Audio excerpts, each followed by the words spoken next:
Bonjour à tous et à toutes, c'est S-Channel. Avez-vous déjà entendu parler de la maison hantée de McCamey? Si vous êtes fan de films d'horreur, dans ces cas-là, cette vidéo est faite pour vous. Autant vous prévenir, âme sensible, vaut mieux s'abstenir. C'est une offre surprenante que vient de publier Russ McCamey, propriétaire d'une maison hantée à Summerton dans le Tennessee. Si vous êtes amateur de sensations fortes, cette annonce est donc faite pour vous.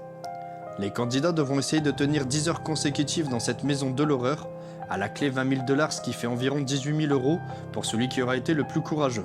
Mais autant vous prévenir, âme sensible vaut mieux s'abstenir, car il faut avoir le cœur bien accroché pour espérer remporter la somme, car jusqu'à présent personne n'a réussi à relever le défi.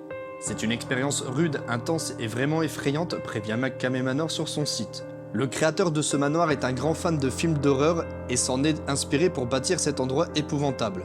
Selon Nashville Scene, le manoir est composé d'un groupe d'acteurs qui exécutent les ordres de McCamey. Pour participer, il faut avoir au moins 21 ans et apporter un certificat médical, ainsi que passer un test de dépistage pour les drogues et avoir une assurance en cas de problème de santé. Il faudra également surtout lire à haute voix une renonciation de 40 pages pendant laquelle la personne autorise l'arrachage de dents, le bris de doigts ou encore le rasage de la tête. Vous devez également être apte physiquement ainsi que mentalement. Et la liste ne s'arrête pas là puisque vous devrez faire vérifier vos antécédents auprès de l'équipe en charge avant de regarder une vidéo de 2 heures compilant les échecs des précédents concurrents avec une voix indiquant tout au long « Vous ne voulez vraiment pas faire ça ». Pour le prix d'entrée, il suffit simplement de ramener de quoi nourrir le chien du propriétaire.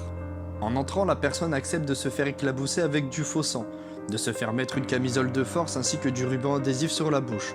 Il accepte également de se laisser tomber dans une piscine d'eau impure, séquestrée dans des cages, des frigos ou des cercueils avec des serpents et des insectes.